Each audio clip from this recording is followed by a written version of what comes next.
Chapter 7 Ladder Quest. Find the ladder in the stained glass window. Chapter 7 Henry II and Law and Order. The big question: why was King Henry II such an important English king? The great conqueror is dead. He died 21 years after his incredible victory at the Battle of Hastings.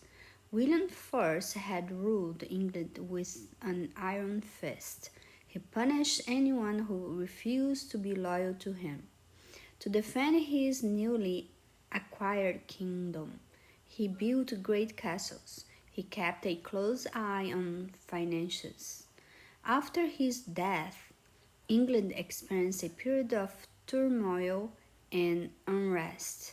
As a result, power-hungry nobles fought each other, and some even challenged the ruling kings.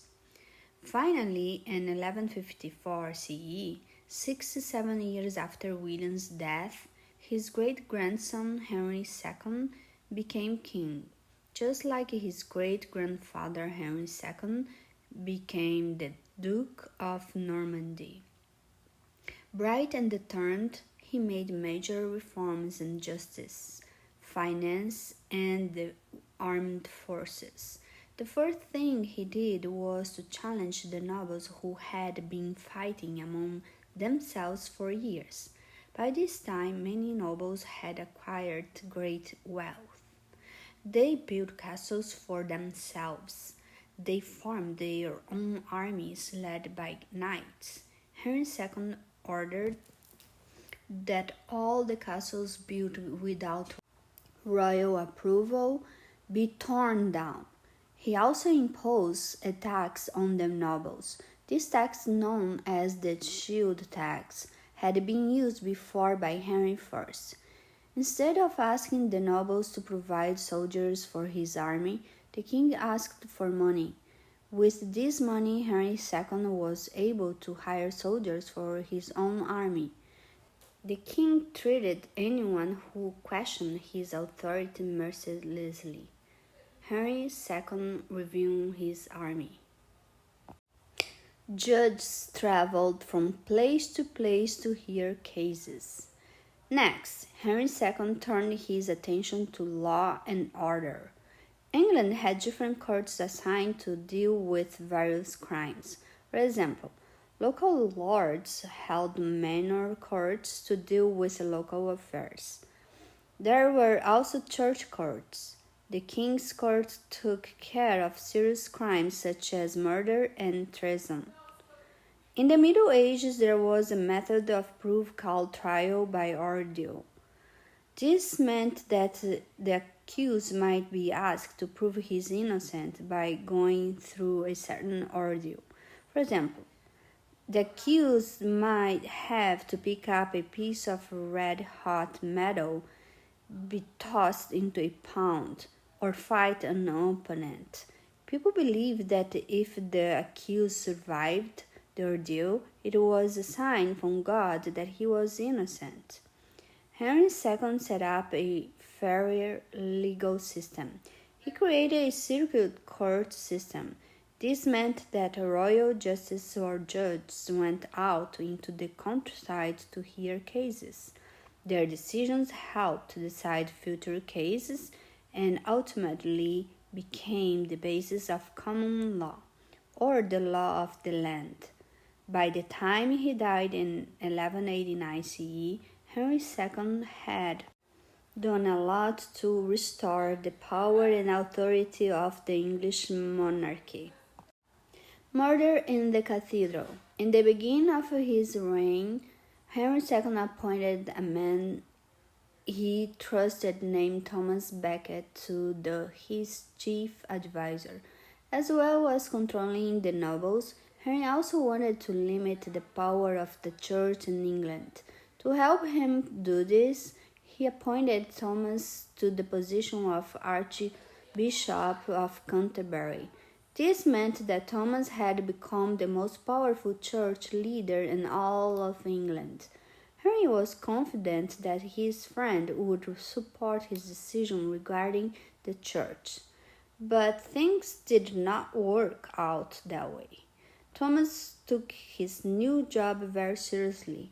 When Henry wanted to reduce the power of the church courts, Thomas disagreed with him. Furious, Henry thought about having his friend arrested. However, before this could happen, Thomas escaped to France. The Pope supported Thomas and threatened to excommunicate or remove Henry from the church.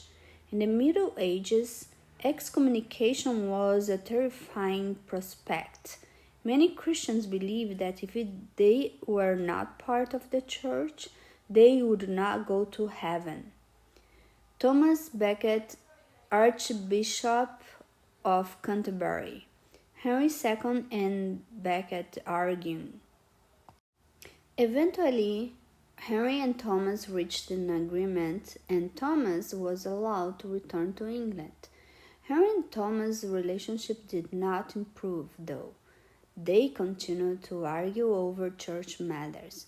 Henry became so frustrated that during a royal dinner with many nobles and attendants, he is said to have uttered the words, "Will no one rid me of this troublesome priest?"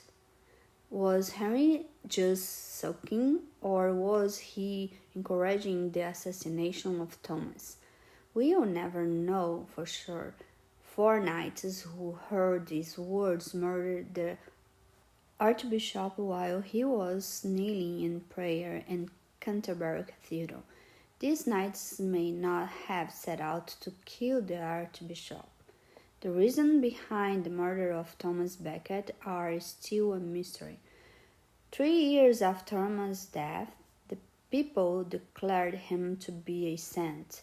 Thomas Becket's tomb in the Canterbury Cathedral became a holy shrine that many pilgrims visited during the Middle Ages. It is said that Henry never forgave himself for the death of his friend. Knights murdering Becket in the Canterbury Cathedral. Canterbury Cathedral, a most extraordinary queen. In 1153 CE, Henry II married a woman named Eleanor of Aquitaine.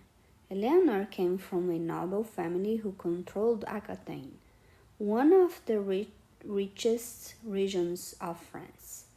She had been married previously to the King of France. Henry and Eleanor had 8 children. In 1173 CE, 2 of their sons plotted against Henry. Henry believed Eleanor had been involved in the plot to overthrow him, so he had her placed under house arrest. When Henry died in 1189 CE, Eleanor was released by her oldest son, Richard I. Richard was crowned king after the death of his father, Henry II. Eleanor helped to govern England during the years King Richard was away fighting in the wars known as the Crusades. Because he was so brave, Richard earned the name Lion-Hearted. Eleanor of Aquitaine is thought to have been one of the more influential women of her time. Eleanor with her sons, Richard and Joe. Eleanor of Aquitaine's seal.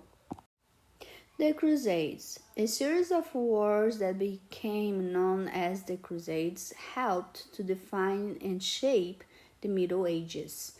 The origin of these wars began in 638 CE when Arab armies captured the whole city of Jerusalem. Despite this conquest, Jerusalem remained open to travelers, traders, and pilgrims. The city was, after all, sacred to Jewish people, Muslims, and Christians. Then, in 1095 CE, Muslims Turks took control of Jerusalem. This time the city was closed to Jewish and Christian pilgrims. The Pope commanded that the kings of Europe raise an army to reclaim Jerusalem. Between 1095 and 1221 CE, there were 9 crusades or attempts to recapture Jerusalem. Despite these periods of confrontation, trading relationships developed between Europe and the Middle East. In addition to trading goods, people exchanged knowledge of science and mathematics, as well as views on art and architecture. Crusader Pope Urban II encouraged the First Crusade at the Council of Clermont in 1095 CE. If you were a crusader, as a young crusader, you would have traveled to faraway lands. This could have been your experience. Your eyes are red and itchy. It is difficult to see through the cloud of dust that has been kicked up by the many horses galloping across the dry desert land. Your mouth is parched and dry. 2 years have passed since you left your father's country home and the beautiful rolling hills of your homeland. In that time, you have been traveling across land and sea. You have experienced incredibly hot and cold climates. You have recovered from disease. You are one of the lucky ones for sure. You wear a red cross on your shirt of armor, and you carry a flag that bears the same emblem. Some of the men you travel with fought alongside King John's brother, Richard the Lion-Hearted. Like all Christian crusaders, it is your intention to help recapture the city of Jerusalem and the whole land. Crusaders traveled to the Middle East and North Africa. Crusader crossing the desert. As you and your fellow knights rest and water your horses, you can see the city of Jerusalem in the distance. When the time comes, you and your fellow knights will fight to the death to recapture this whole place. But before that moment comes, you kneel down in the warm sand and pray for victory. A group of crusaders sees the city of Jerusalem in this distance. Medieval musings. 1. In the Middle Ages, the poor had a very simple diet. They ate mostly from 3 food groups. Where were these food groups? Clue. Even today they are important foods. 2. In the Middle Ages, to whom did people go with? They needed to have a tooth removed? Clue. These people also cut hair. Medieval men having tooth pulled.